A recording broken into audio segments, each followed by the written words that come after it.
जय जय नेपाल नेपाल सबैजनालाई सबैजनालाई। स्वागत छ हजुरहरूलाई हाम्रो च्यानलमा।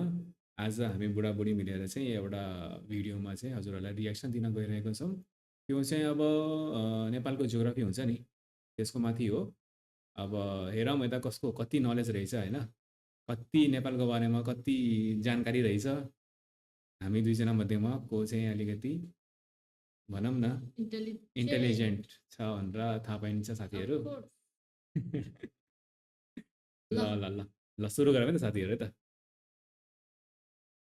You know, after I made the India video, I got a lot of Nepalese people saying, You made a mistake. Buddha was not born in India. He was born in Lumbini, which is in Nepal. to which many of the Indian subscribers were like, Yeah, but Buddhist texts say he grew up in Kapilavatthu for the first 29 years of his life, which is probably in Piprahawa, which is like a half a mile away from the Nepali border. Lies. Kapilavatthu is most likely in modern-day Talaraka. Okay, well, even if that was true, it was during the Mahajanapada era. Modern-day Nepal wasn't even established. So does it really count for Nepal? Yes, it does. yeah, this is kind of a big deal for them. तिमीलाई के लाग्छ कहाँ जन्मेको होला बुद्ध? हामी त सानो देख्दा सुन्दै आएको लुम्बिनी म त त्यही भन्छु नि। नेपालमा जन्मेको होइन। अब त्यतिखेर के थियो भन्दा चाहिँ त्यतिखेर साथीहरू होइन, नेपाल र इन्डिया त्यो देशै थिएन नि त पहिला होइन। पहिला त राज्यहरू थियो नि त सबै अलग अलग। अब राजाहरू होइन, दुनियाँभरको राजाहरू थियो अनि त्यसमा चाहिँ अब सबैको अलग अलग राज्यहरू हुन्थ्यो। त्यसले गर्दाखेरि अब त्यो बेलामा चाहिँ अब लुम्बिनी भन्ने एउटा राज्य होइन, त्यहाँ जन्मिनु भएको अब राजकुमार हो नि त उहाँ त, सिद्धार्थ गौतम। सिद्धार्थ त उताका सिद्धार्थ राजाको छोरा गौतम हो। राजाको छोरा थियो उहाँ होइन, प्रिन्स हुनुहुन्थ्यो, राजकुमार हुनुहुन्थ्यो। अनि त्यो बेलामा चाहिँ अब त्यो बेलामा त अब लुम्बिनी अब के अरे नेपाल भनेर कसैलाई केही थाहै थिएन। अहिले पो अब बोर्डर सोर्डर बनाइयो होइन। मान्छेले के लाग्छ भने यहाँ इन्डियाको मान्छेहरूलाई अब होइन उनीहरूले सोध्छन् के अरे बुद्ध चाहिँ अब इन्डियामा जन्मेको भनेर, किनभने ज्ञान चाहिँ उहाँले चाहिँ इन्डियामा पाउनुभएको हो होइन। बिहारको बोधगया भन्ने ठाउँमा उहाँ चाहिँ उनले ज्ञान पाउनुभएको, तर जन्मिनु भएको चाहिँ उहाँ चाहिँ साथीहरू लुम्बिनीमा जो अहिले नेपालमा पर्छ। हो किन साथीहरू कमेन्ट बक्समा लेख्नु होला है त। हेरौँ ल It's time to learn geography. Geography Hey सुन्नु everybody, पर्यो I'm your host साथीहरू। Barbs. All right, so what do you know about Nepal? Mount Everest, right? Yep, keep going. Sherpas. Sure. Anything Yeah. else? Sherpas on Mount Everest. And that's my cue to begin the lesson. Let's look at some maps now, shall we? शेर्पास। Nepal is often called the roof of the world. About 75% of the entire country is in the highest mountain chain on Earth. This means they have a very interesting civil layout. First of all, the country is landlocked, located in South Asia, sandwiched right in between India and China, locked away predominantly within the Himalayan mountain range. The country is divided into 7 provinces, only 3 of which have actual names, whereas the remaining 4 are just called province with the corresponding number. Some of these provinces have proposed names, but as of 2019, they are not yet official. Number 4 is skipped because they gave Gandaki a name back in 2018 when it used to be Province 4. Wait, so if 4 is gone now, why don't they just switch 5 to 4? Paperwork is hard. Plus, it might get a new name soon anyway, so why bother? Keep in mind, the province subdivision is relatively new. Up until 2015, they actually had 14 zones, which even though they were displaced, they are still used today for license plates. The capital, Kathmandu, is located in Province 3, although it is not the capital of the province. Hetwada is. The country's largest, busiest, and only international airport is Kathmandu's Tribhuvan International. However, to relieve capacity constraints due to high tourism, work is being done to extend and make 3 more international hubs: Nijgad, Pokhara, and Gautam Buddha Airport. Oh, and keep in mind they have the most dangerous airport in the world at Tenzing Hillary or Lukla Airport, in which the runway runs off a cliff. So basically, if you don't build up an तिमीलाई कतिको याद छ पहिला हामी जब के अरे नेपालमा स्कुलमा जब थियौँ नि त्यतिखेर अञ्चल र जिल्ला मलाई थाहा त्यसरी नै हामीले चाहिँ के अरे याद गर्थ्यौँ। तिमीलाई याद छ कि छैन? 14वटा जिल्ला 14वटा के भन्थ्यो के थियो ल भन। तिमीलाई जियोग्राफीको ल टेस्ट गर्नु पर्यो ल। 14 + 75 हो त नि को के अञ्चल 14 अञ्चल 14 अञ्चल 75 जिल्ला। अनि कसरी याद गर्थ्यौँ थाहा छ तिमीलाई? यसरी हुन्छ 14 हुन्छ गनेको भेना बाछमा के को भनेर त्यस्तै हो, तर तिम्रो सुरुवात चाहिँ गलत भयो। गबाट गण्डकी यसरी नै सुरुवात नै होइन। नै गबाट हुँदैन, लुकेको अनि नै जबाट हुन्छ जबाट। जबाट मलाई थाहा भएन ल पुले।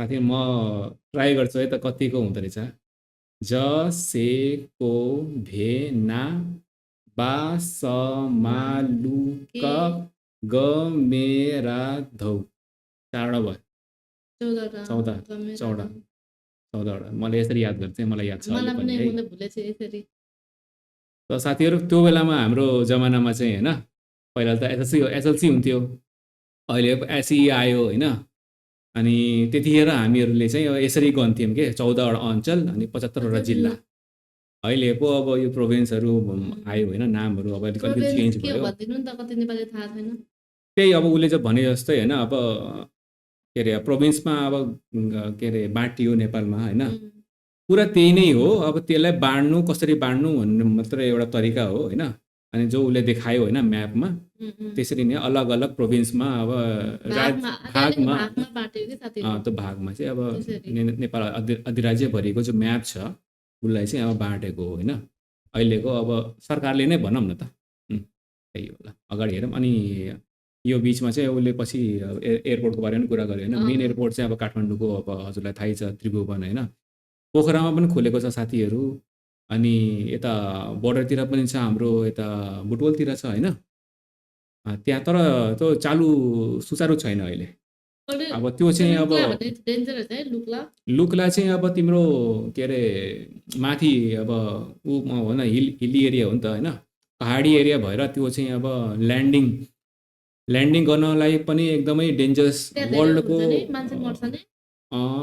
मर्छ भनेर सुनिन्छ होइन तर हतपत्त हरेक पाइलटहरूले त्यहाँ चाहिँ चलाउन सक्दैन ल्यान्डिङ गर्न सक्दैन कि होइन किनभने त्यो जो रनवे छ नि साथीहरू त रनवे नै एकदम सानो छ होइन त्यसमा चाहिँ अब त्यही हिसाबको चाहिँ अब प्लेनहरू पनि चढाउनु पर्छ कि ठुलो ठुलो जहाजहरू चाहिँ अब किनभने अब हिमालय क्षेत्र हुन्छ अब मौसमहरू पनि राम्रो हुँदैन बादलले के अरे ढाकिएको हुन्छ पानी पर्दाखेरि अनि के अरे अब हुसुलाइरहेको हुन्छ होइन त्यसले गर्दाखेरि अनि देखिन्न नि त रनवे पनि सानो पनि छ अनि सिङ्गल लेनको रनवे छ त्यसले गर्दाखेरि पनि अब ध्यानले चलाउनु पर्छ जसलाई एक्सपिरियन्स छ उसले चाहिँ मजाले चलाउन सक्छन् नयाँ मान्छेलाई चाहिँ स्टार्टिङमा लुक्ला भनेर सर्च गर्न सक्नुहुन्छ होइन एकदम डेन्जरस वर्ल्डको डेन्जरसमा आउँछ साथीहरू enough momentum and become airborne, you free fall to your death.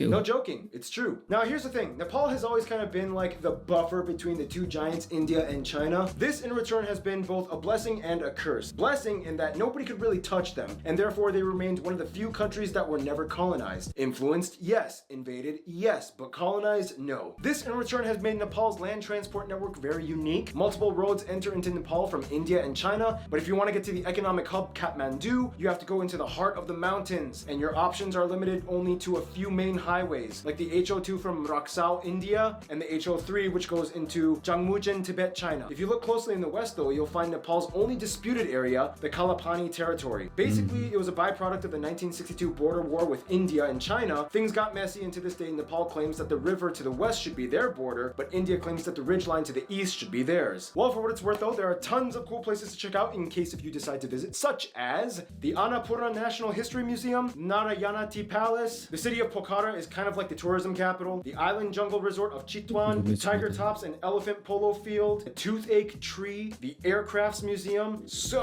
many religious sites like these temples, the Rongbuk Monastery, and probably the most notable sites being Lumbini, the birthplace of Buddha, and Buddhanath Stupa. Whew, yeah, lots of things were built and happened here in the mountains. Mountains make a great fortification against outside forces, especially when they are तिमी यति मध्ये जति देखाए ठाउँहरू सबै तिमीले घुमिसकेछौ म त कहाँ चाहिँ गएको थिएँ त्यो काठमाडौँको बुढा नीलकण्ठ गएको छु पोखरामा जान गएको छु लुम्बिनी गएको छुइनँ अनि लुम्बिनी म पनि गएको छैन जानु सकेको छु पोखरा काठमाडौँ गएको छु पोखरा काठमाडौँ गएको छ अनि दुई तीनवटा ठाउँ पनि त्यहाँ देखाएको थियो होइन मुक्तिनाथ पनि देखाएको थियो त्यो पनि म गएको छैन तिमी गएको छौ मुक्तिनाथ त माथि पर्यो नि त नै गएको छैन म भन्नाले चाहिँ होइन तिमी पनि गएको छैन त्यो मेरो जान मन छ त्यहाँ जान मुक्तिनाथ अब कहिले दर्शन गर्न पाइयो भने भगवानको छिटो बोलाउनुहोस् अनि लुम्बिनीमा पनि होइन बौद्ध त अब बौद्ध स्तूप त अब त्यो काठमाडौँमै छ होइन त्यो त तिमी पनि गएकै होला होइन म पनि गएको छु साथीहरू होइन अनि विष्णु भगवानजी सुतिरहनु भएको छ उहाँ पनि पुगेको छु त्यहाँ म पनि पुगेको छु साथीहरू are really tall. Let's talk more about the mountains, shall we? Now, how can I put this simply? Nepal's physical land makeup is kind of like the share price of Apple's stock in the beginning of the 2000s. You know, it's like...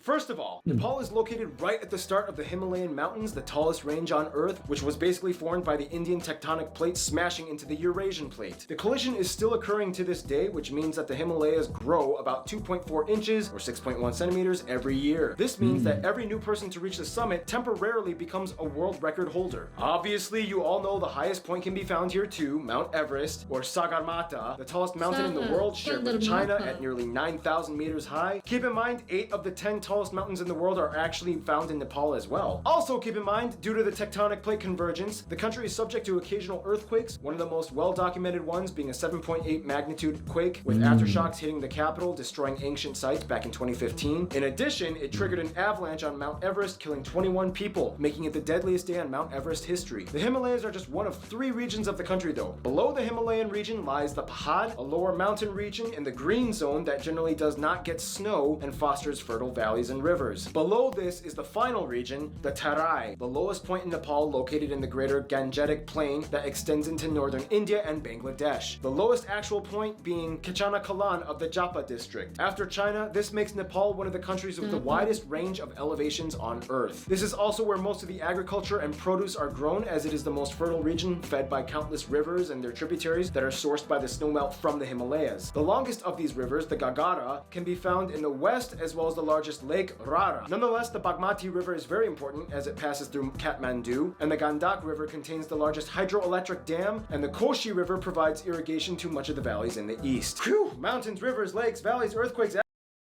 तिमीलाई कहिले Mount Everest जान मन छ? म त चढ्न सक्दिनँ, म स्याहार्छ भएको थियो हामी। हुन त साथीहरू ऊ चाहिँ सगरमाथा अञ्चलकै होइन, अब होइन उसको गाउँ पर्छ होइन, उसको माइत भनौँ न होइन।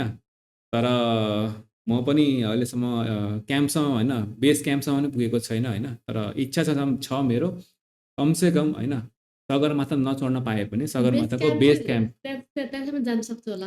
त्यहाँसम्म जान सकिन्छ साथीहरू होइन, त्यहाँ नर्मल मान्छे जान सकिन्छ, तर नै हिँडेर जानुपर्छ।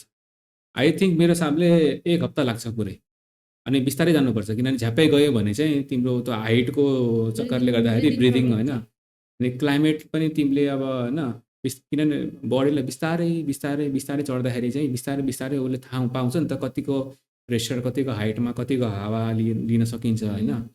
त्यसले गर्दाखेरि झ्याप्पै गयो भने चाहिँ तिम्रो टाउको दुख्ने, बमिट आउने होइन, रिङ्गटा लाग्ने त्यसो हुनसक्छ। त्यसरी बिस्तारै गएको राम्रो।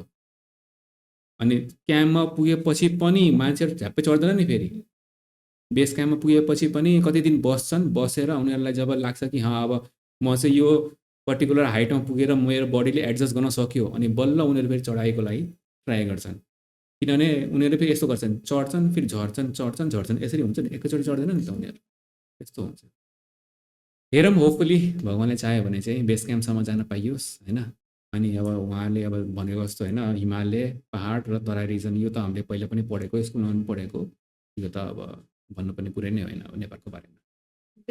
Agriculture, it seems like nature has been playing around with base क्याम्पसम्म पनि जान मलाई ब्रिदिङ प्रब्लम हुन्छ नि त, मलाई डर लाग्छ, हाइटदेखि डर लाग्छ। हुन त अब सिलिन्डर लिएर जान सकिन्छ के अरे, अब त्यतिखेर हेरौँला अब सिलिन्डरको, तर गाह्रो चाहिँ गाह्रो हुन्छ साथीहरू। अहिले रुनु लाग्छ, ट्रेकिङ गर्नुपर्छ अब। अहिले रुनु थाल्छ।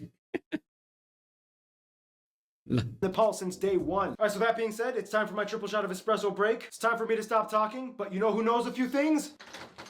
Did somebody say Noah? He's back! Now, Nepal may have a lot of natural beauty, but the problem is they still have quite a way to go in terms of stabilizing their living index. Today, they are still a heavily agrarian society with about 65% of the workforce employed in agriculture, and only about 20% of the land has been cultivated. About 30% of the GDP is dependent on remittances sent from abroad. More than half of the development budget comes from foreign aid. Their largest exports are actually textiles, carpets, and clothing. Nonetheless, since the 90s, they've been really trying hard to exploit the tourism sector, mostly through guided excursions up the many mountains, with Everest being the most expensive one. It's like this. All right, Ken, you get to go up Everest, but which agency will you choose?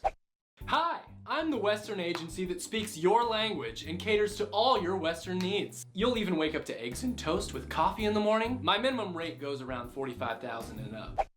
Hi, I'm the local Nepali agency. I have a slight accent when I talk, and the experience might be a little rough around the edges, but you'll still get to the peak of Everest. I charge only $25,000. So which one will you choose, Ken? Can I just hire a helicopter for a couple $100s? So far, only one person has ever done that, and it's incredibly dangerous. Besides that, though, 40% of the country is forested. They have 9 national parks and 3 wildlife reserves. Nonetheless, the national animal is the cow. No surprise, the country is predominantly Hindu, which reveres cows as sacred animals. Many people are either vegetarian or only eat chicken and fish. Speaking of which, food! Now there are many different people groups. हामीले खसी पनि खान्छ साथीहरू है उनीहरूले भन्यो नि त चिकन होइन कुखुरा र अब माछा मात्रै खान्छ भनेर नि त हामीले चाहिँ खसी पनि खान्छ अब कहीँ कहीँ ठाउँमा च्याङ्ग्रा पनि खाइन्छ साथीहरू होइन भेडा बाख्रा त भइहाल्यो होइन च्याङ्ग्रा हामी त खान मिल्छ के खान मिल्छ हामीहरू किन मिल्दैन हामीले खाएको पनि हो थिएन मलाई त तिमीले कहिले टेस्ट नगरेको होला त्यस्तो भेडा पनि खान मिल्छ कहीँ कहीँ अब भन्यो भने अब भन्नु त के भन्नु अब होइन सुँगुर बङ्गुर अनि भैँसी बफ पनि खान्छन् साथीहरू त के छ अब त्यस्तै हो अब खाने मान्छेले खान्छ खाइहाल्छन् अब होइन तर उहाँहरूले चाहिँ भनेको छैन किनभने हिन्दू राष्ट्र भनेर भनेपछि चाहिँ अब मान्छेले यो सोध्छ नि त होइन हिन्दू राष्ट्रहरूले चाहिँ अब के अरे भैँसी अनि त्यहाँ चाहिँ ऊ खाँदैन गाई खाँदैन भनेर तर ठिकै छ हामीलाई त थाहै छ होइन Groups that have their own cuisines in Nepal, and they come in all different colors and tastes. Some of the top dishes you guys, Dragon Peep suggested, include things like dindo, gundruk, dal bhat takari, takali kanaset, choila, kachila, tatamari, Pali-style pani puri, aloo chana, laping, and the one dish almost all of you mentioned, momo dumplings. Now these dishes I just mentioned came from the cuisines of the many different people groups you can find here. Nepal is just not Nepal without its people, which brings us to... Thank you, Noah. Follow him on Instagram. No problem. So you tried to film without Noah last episode, huh?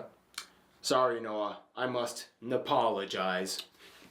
Now, one thing many people don't seem to know too well is that Nepal is actually a very diverse nation with over 120 ethno-linguistic people groups. First of all, the country has about 30 million people and about 2 million absentee citizens working abroad, mostly male laborers in the Middle East. Of these ethnic groups, the largest one at about 17% are the Chetri, followed by about 12% Raman Hill peoples, the Magar at 7%, Taru at an additional 7%, and the rest are made up of the various 121 other people groups. They use the Nepali rupee as their currency, which is pegged to the Indian rupee. They use a type C, D, and M pluck outlets, and they drive on the left side of the road. Now, linguistically, how does a country unify 125 different ethno-linguistic people groups? Well, for one, the official language of Nepal is Nepali, a cousin of Hindi, natively spoken by about 45% of the population. To simplify things, though, English is sort of used as like a lingua franca in government offices, businesses, and also within the technical, medical, and engineering scientific community. Now, here's the thing. As mentioned before, the majority of Nepal, at about 81% of the country, identifies as Hindu. Nonetheless, even though it's a minority religion at about 10%, Nepal takes Buddhism very seriously. It kind of started here. Now, of course, since there are so many different people groups, there isn't really one universal Nepalese culture. In general, though, most of them can be divided into 7 family groups that cluster into certain regions. You have the mountainous Bhotia, Sherpa, and Takali peoples, way up in the northern Himalayan zones. Yes, this is where the word Sherpa comes from. Then you have the Gurung peoples, whom are kind of like the famous bodyguards of Nepal. Many Gurung are Gurkhas, and military trained contingent force that fights for hire. Today, a couple thousand actually work for the British military. Then there's the Kiranti, Rai, and Limbu peoples of the east. These people are actually culturally close to Sikkim and the Bhutanese people. They speak a similar Tibeto-Burman language. At about 3/5 of the population, the Pahari peoples are actually the largest and most widespread people group, inhabiting many of the lowlands. They are known for being heavily agrarian and having wonderfully colorful wool and woven fabrics. The Tamang are made up of about 40 clans scattered in the center and east highlands. They are also Tibeto-Burman and way more Buddhist in culture. They have beautiful gompas or monasteries in every main village. Then there's other people groups like the Taru people in the south, known for having one of the most famous cuisines in all of Nepal. They're known for generally being immune to malaria due to the genetic structure of most Taru people having thalassemic blood. Wait, what? Thalassemic. It's like a condition that can be inherited and helps prevent against certain diseases like malaria. So is this gonna be like a new segment like in the Namibia episode where I ask what the definition is and you explain what it is? Possibly yes. And finally, even though they make up only about 5% of the population, the one group that is kind of regarded as like the originals of Nepali national identity might be considered the Newar peoples. Found in pockets all over, mostly in cities, they are known for being the most politically, economically, and socially advanced community in Nepal. In a nutshell with culture though, in the shortest way I can put it, you kind of see like this interesting Indian-Tibetan influence fusion with Nepal. And here's Random Hannah to explain. Amongst all these groups, certain traditions are shared universally, and most are either rooted in Hinduism or Buddhism or both. The Himalayas are in themselves considered the abode of Lord Shiva, and the Hindu god plays a huge role here. Many Nepalese follow a deep-rooted tantric tradition of Hinduism or Buddhism, which allows 5 animals for ritual sacrifice. Every town has a jatra, or celebration of main god or goddess, usually followed with a procession of the statue around the town. The 15-day-long festival of Dashin is celebrated by everyone in the country. It's a huge deal. Many of you have also mentioned the Kumari, little girls that are worshipped as living goddesses until they hit puberty and the Kumari changes. And like many other South Asian countries, marriages are usually arranged and celebrated with lavish, colorful weddings. And speaking of which, that brings us to history. Thank you, Hannah. I'll take it from here. In the quickest way I can put it, Kathmandu Valley Neolithic Age. Early records of Nepal mentioned in the Vedic Hindu texts. Kirati King period. Clans and small kingdoms period. This prince guy becomes a big shot. Vassal states under these empires. Mala Kingdom state period. This dude pieced it all together in what would become modern day Nepal. Anglo-Nepali War. Treaty of Sugali. Caught massacre. Slavery abolished in 1924. Years of drama between the royals and the democratic experiments. Massacre in the royal palace. New inherited king steps down, ending Nepal's title as the last Hindu kingdom in the world. Unified Communist Party wins most seats in the assembly elections. Earthquake. First female president voted in. And here we are today. Now keep in mind, although the ruling party is called the Communist Party, and they do hold Marxist-Leninist tenets in their policy outlook, the country is not classified as a communist country, at least in the traditional unilateral sense, but rather a parliamentary republic in which the parliament has power over the head of state, even though the parliament is predominantly part of the Communist Party. But yeah, still, it is the only country with a communist majority that is not categorically communist. Weird. Anyway, here's some famous people from Nepal. Historical figures like Amshu Verma, Princess Brikuti, Sankadar Sakwa, Araniko, Bahadur Shah. Contemporary figures like Bhimsen Thapa, Lakshmi Prasad Devkota, Jamaki Miri, Amrita Acharya, Tenzing Norgay, Gopal Prasad, Anil Gurung, Gaurika Singh, Dachiri Sherpa, Sandeep Lamichane, Prabal Gurung, Chandra Bahadur Dangi, David Lama, and of course, Siddhartha Gautama, otherwise known as the Buddha. Alright, well that just about does it for the people. Now let's see what other people like to hang out with Nepal, or at least climb up the mountains. Shall we? Now, Nepal has always kind of had like this very unique position in diplomatic policy. I mean, they're locked away in a very remote and rugged area on the planet, yet hold the key to so many international links. For one, even though about 10% of their country is Buddhist, other Buddhist countries like Thailand, Myanmar, and Cambodia love Nepal. Often people from these countries will take pilgrimage trips to see holy sites, especially in Lumbini. Bhutan is kind of like the only Buddhist country that they kind of have a little beef with. There was controversy over the expulsion of Nepali Lhotshampa residents back in the 90s as a means to preserve their Bhutanese culture, but today things are somewhat cooled off a bit, but there's a little bit of eye rolling. Now for best friends, yeah, most Nepalese people will probably say India or China, but it's weird because they can never have the same 2 best friends in the same room. China is really trying hard to win over Nepal, and things only got better after the recent Communist Party took over and ended the kingdom rule. Traditionally, Nepal has always had close ties and trade with Tibet. Chinese people love Nepalese art and architecture. Tourists flock over in droves, and China has been heavily investing in Nepal's transport sector, with more roadways and even a train line connecting Lhasa to Kathmandu, making it one of the biggest potential engineering project endeavors the country has ever seen. For India, most people will say, we love Indians, but we hate their government. Most foreign activity and trade comes through India, and most people can understand Hindi. They love Bollywood films, and the shared link through Hinduism has always kept these two very close. Nonetheless, India knows that Nepal depends greatly on them, and sometimes when things get a little messy, they initiate economic blockades, which anger them. Usually when this happens, Nepal cozies up with China a little bit more, in which India notices, and they're like, babe, I'm sorry, come back to me, I was just kidding. Nonetheless, when those two giants are bickering, Nepal kind of likes to run away off to the side and have a secret Romeo and Juliet kind of thing going on with Bangladesh. Many times when they want to go to the ocean, instead of using India's Kolkata port, they'll opt for Chittagong. Many Nepalese students study here, and the two have signed a 4-point agreement on technical cooperation, trade, transit, and civil aviation. Nepal even agreed agreed to provide Bangladesh with substantial energy from hydropower. It's a unique, quite interesting alliance that has only blossomed over the years. In conclusion, with Nepal, you get a mountainous, Hindu, Buddhist, unexpectedly kind of communist nation with the highest point on earth, but they sure know how to be down to earth. And speaking of down to earth, as in low elevation, stay tuned. The Netherlands is coming up next.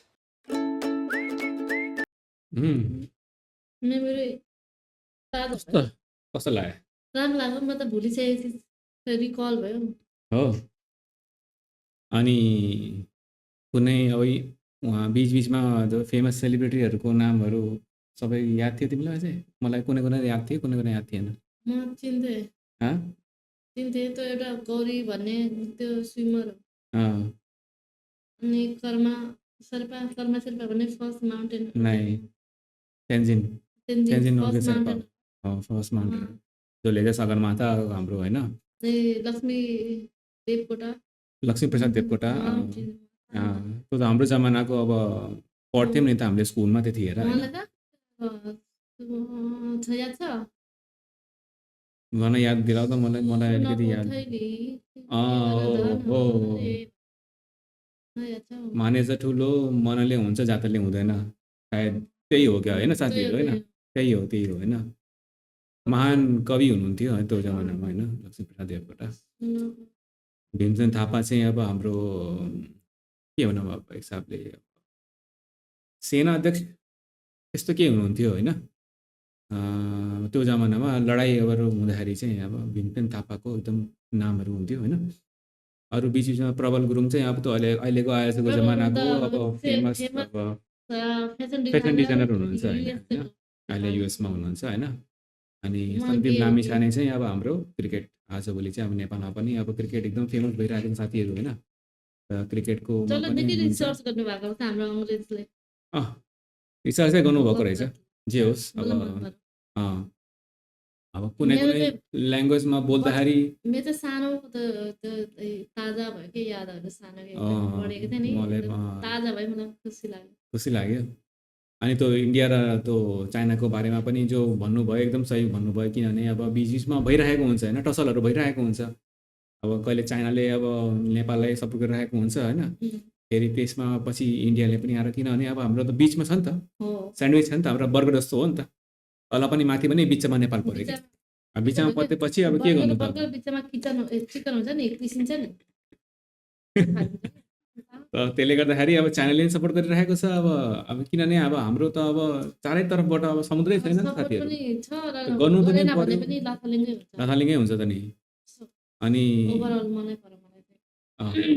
जे होस् अब याद त ताजा भयो अब होइन सानोको अब स्कुलमा जो पढिरहेको हामीहरू त अब धेरै पहिला हामी त होइन नेपालमा पढिरहेको चिजहरू सब चिजहरू अहिले चाहिँ अब हेर्दाखेरि बुझ्दाखेरि राम्रो लाग्यो मलाई त सानोको सबै कुराहरू रिकल भयो मेरो चाहिँ यादहरू ताजा भएर आयो ताजा भयो ल हजुरहरूलाई कस्तो लाग्यो हाम्रो रियाक्सन भिडियो होइन अनि प्लिज कमेन्ट गर्नु होला के भन्नु चाहनुहुन्छ सजेस्ट पनि गर्नु होला हो अनि हजुरहरूले चाहिँ अगाडि कस्तो अब रियाक्सन भिडियोजहरू हेर्न मन लागेको छ त्यसको बारेमा पनि हामीलाई सजेसन दिन सक्नुहुन्छ कमेन्ट बक्समा अनि यति भन्दै अब आज हामी अहिलेको लागि बिदा लिन चाहन्छौँ हस्त धन्यवाद See you. See you र जय नेपाल Nepal.